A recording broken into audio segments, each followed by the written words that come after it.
எங்கப்பா போவே உங்க பிரசன்னத்தை விட்டுட்டு எப்படி வாழுவே உங்க சமூகத்தை மறந்து எங்கப்பா போவே உங்க பிரசன்னத்தை விட்டுட்டு எப்படி வாழுவே உங்க சமூகத்தை மறந்து அப்பா நீங்க எனக்கு இருக்க பயமில்லையே என் தகப்பன் நீங்க சுமந்து கொள்ள கலக்கம் இல்லையே அப்பா நீங்க எனக்கு இருக்க பயமில்லையே என் தகப்பன் நீங்க சுமந்து கொள்ள கலக்கம் இல்லையே நீங்க போதும் நீங்க போதும் நீங்க போதும் நீங்க போதும் நீங்க போதும் நீங்க போதும்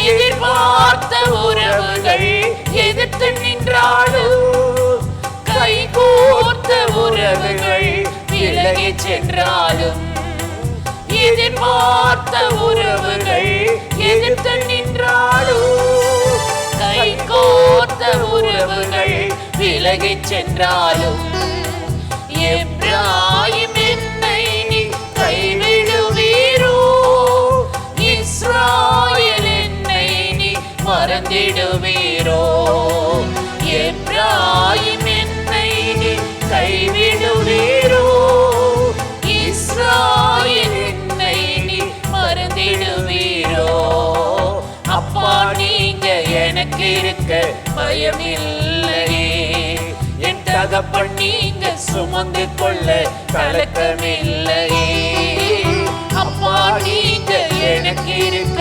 பயமில்லையே என் தகப்பன் நீங்க சுமந்து கொள்ள கலக்கமில்லையே நீங்க போதும் நீங்க போதும் நீங்க போதும் நீங்க போதும் நீங்க போதும் நீங்க போதும்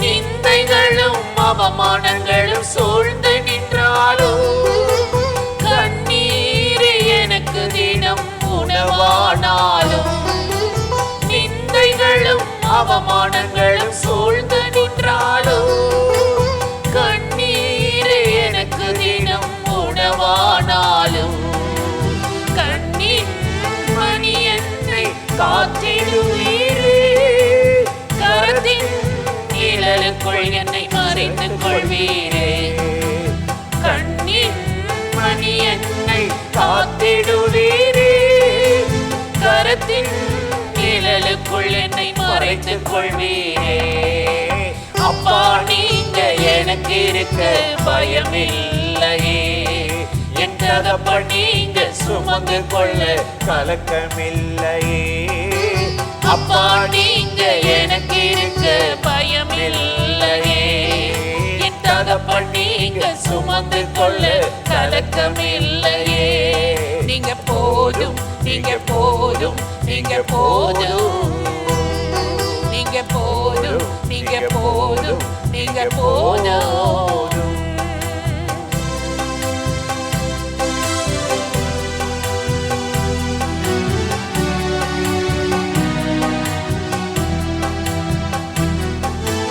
தனிமையும் பெருமையும் துணையானாலும் பயங்களும் கலக்கங்களும் சூழ்ந்து கொண்டாலும் தனிமையும் பெருமையும் துணையானாலும் பயங்களும் கலக்கங்களும் சூழ்ந்து கொண்டாலும் உள்ளங்கையில் வரைந்தென்னை காத்திடுவீரே மார்போடு சேர்த்தென்னை அணைத்திடுவீரே உள்ளங்கையில் வரைந்தென்னை காத்திடுவீரே மார்போடு சேர்த்தென்னை அணைத்திடுவீரே அப்பா நீங்க எனக்கு இருக்க பயமில்லையே என் தகப்பன் நீங்க சுமந்து கொள்ள கலக்கம் இல்லையே அப்பா நீங்க எனக்கு இருக்க பயமில்லையே. என் தகப்பன் நீங்க சுமந்து கொள்ள கலக்கமில்லையே. நீங்க போதும், நீங்க போதும், நீங்க போதும், நீங்க போதும், நீங்க போதும், நீங்க போதும். ஹல்லேலூயா.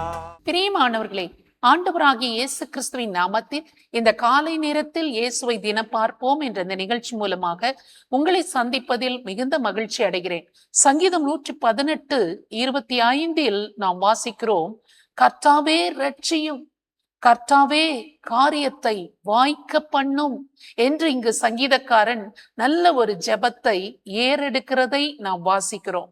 நாம் எந்த ஒரு காரியத்தை செய்ய முயற்சி செய்தாலும், ஒருவேளை படித்து கொண்டிருக்கிற பிள்ளைகள் பள்ளிக்கூடங்களுக்கு போகிற போது நான் நல்ல விதமாக படித்து நல்ல மதிப்பெண்கள் எடுக்க வேண்டும், அதில் வெற்றி அடைய வேண்டும் என்றுதான் விரும்புவார்கள். ஒரு வேலை செய்கிற இடத்தில் பாருங்கள், நான் நல்ல விதமாக வேலை செய்து நல்ல பெயர் எடுத்து அதில் ஒரு மேன்மையான ஸ்தானத்துக்கு நான் வர வேண்டும், பதவி உயர்வுக்கு வர வேண்டும், மேன்மையான இடத்தை பிடிக்க வேண்டும் என்று சொல்லிதான் அவர்கள் வெற்றி அடையவும் தான் எடுக்கிற காரியங்கள் வாய்க்க வேண்டும் என்று சொல்லியும் விரும்புகிறதை நாம் பார்க்கிறோம். ஒரு தொழில் செய்தாலோ வியாபாரம் செய்தாலோ அவர்களுக்கு நல்ல விருத்தி அடைய வேண்டும், ஆண்டவர் நான் நினைத்திருக்கிற காரியங்களை எல்லாம் கைகூடி வர பண்ண வேண்டும், அதை வாய்க்க பண்ண வேண்டும் என்றுதான் எல்லாருமே விரும்புகிறதை நாம் பார்க்க முடியும். யோசேப்புடைய வாழ்க்கையிலும் பாருங்கள், அவன் அடிமையாக போத்திபாருடைய வீட்டுக்கு கொண்டு போகப்பட்ட ஒரு மனிதன். அப்படிப்பட்ட ஒரு சூழ்நிலையில் அவனோடு கூட கர்த்தர் கூட இருந்ததினால் அவன் செய்கிற காரியங்கள் எல்லாவற்றையும் தேவனாகிய கர்த்தர் வாய்க்க பண்ணினாராம்.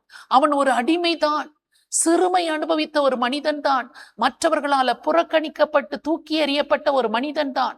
ஆனால் தேவனாகிய கர்த்தர் அவனோடு கூட இருந்ததினால் அவன் செய்கிற காரியங்களை எல்லாவற்றையும் தேவன் வாய்க்க பண்ணினாராம். இதை அவன் அறிந்து கொண்டானோ இல்லையோ, அவனுடைய எஜமான் அதை அறிந்து கொண்டான் என்றுதான் வேதம் சொல்லுகிறது. தேவனாகிய கர்த்தர் யோசேப்போட கூட இருக்கிறார் என்றும் அவன் செய்கிற காரியத்தை எல்லாம் வாய்க்க பண்ணுகிறார் என்றும் எஜமான் கண்டு தன் வீட்டு காரியங்களை எல்லாவற்றையும் யோசேப்பினிடத்தில் ஒப்படைத்தான் என்று வேதம் சொல்லுகிறது. அப்படியானால் தேவனாகிய கர்த்தர் நாம் கூட இருப்பாரானால் நாம் செய்கிற எல்லா காரியங்களையும் கர்த்தர் வாய்க்க பண்ண வல்லவராக இருக்கிறார். அதனால்தான் இந்த சங்கீதக்காரன் சொல்லுகிறான், கர்த்தாவே ரட்சியும், கர்த்தாவே என்னுடைய காரியங்களை வாய்க்க பண்ணும் என்று அவன் ஜெபம் பண்ணுகிறான். நமக்காக நம் கூட இருந்து நாம் எடுத்துக்கொள்ளுகிற எல்லா முயற்சிகளையும் வாய்க்க பண்ண நம்முடைய தேவனாகிய கர்த்தர் நம்மோடு கூட இருக்க வேண்டும். அதற்காக தான் நாம் இந்த காலை நேரத்தில் ஜெபிக்க போகிறோம். ஆண்டவரே, என் கூட இருந்து நான் எடுக்கிற காரியங்கள், முயற்சிகள், வேலைகள், எல்லா வருமானங்கள் எல்லாவற்றையும் நீர் எனக்கு வாய்க்க பண்ணி என்னை ஆசீர்வதிக்க வேண்டும் என்று ஆண்டவரை நோக்கி நாம் இப்பொழுது ஜெபிக்கலாமா? ஸ்தோத்திரம் ஆண்டவரே, உம்மை நன்றியோடு நாங்கள் துதிக்கிறோம். இந்த அருமையான வேளையில் இந்த நிகழ்ச்சியை பார்த்து ஜெபம் பண்ணி கொண்டிருக்கிற ஒவ்வொருவருடைய வாழ்க்கைக்காகவும் நாங்கள் ஜெபிக்கிறோம். எந்த சூழ்நிலையில் நின்று கர்த்தாவே என்னை ரட்சியும் என்று யாரெல்லாம் கூப்பிட்டு கொண்டிருக்கிறார்கள் என்பதை நீர் மாத்திரமே பார்த்து கொண்டிருக்கிறீர். கர்த்தாவே, என்னுடைய காரியத்தை வாய்க்க பண்ணும். இன்றைக்கு நான் இந்த காரியத்தை செய்ய வேண்டும், செய்து முடிக்க வேண்டும், இந்த மனிதரை பார்க்க வேண்டும், இந்த காரியமாக நான் போகிறேன், இது எனக்கு வாய்க்க வேண்டும் என்று எந்த காரியத்திற்காக உம்மை நோக்கி அவர்கள் ஜெபம் பண்ணுகிறார்களோ, உம்மை நம்பிக்கொண்டிருக்கிறார்களோ, உம்மை நோக்கி விண்ணப்பத்தை ஏறெடுத்து கொண்டிருக்கிறார்களோ, நீர் அறிந்திருக்கிறீர். ஒவ்வொருவருடைய காரியத்தையும் வாய்க்க பண்ணும்படியாக தேவனாகிய கர்த்தர் அவர்களோடு கூட இருக்கும்படியாக ஒவ்வொருவருடைய நினைத்த காரியங்களை நிறைவேற பண்ணி தடைகளை நீக்கி அவர்களுக்கு நன்மையும் கிருபையும் தொடரச் செய்து அவர்கள் செய்கிற காரியங்களை வாய்க்க பண்ணி அவர்களை ஆசீர்வதிக்கும்படியாக இயேசு கிறிஸ்துவின் நாமத்தில் ஜெபிக்கிறோம் நல்ல பிதாவே, ஆமென். இந்த நிகழ்ச்சி உங்களுக்கு மிகுந்த ஆசீர்வாதமாக இருந்திருக்கும் என்று நிச்சயமாய் நாங்கள் நம்புகிறோம். நீங்கள் பெற்ற நன்மைகளை எங்களோடு கூட பகிர்ந்து கொள்ளுங்கள், மற்றவர்களுக்கும் ஷேர் பண்ணுங்கள். கர்த்தர் உங்களை ஆசீர்வதிப்பாராக. ஆமென்.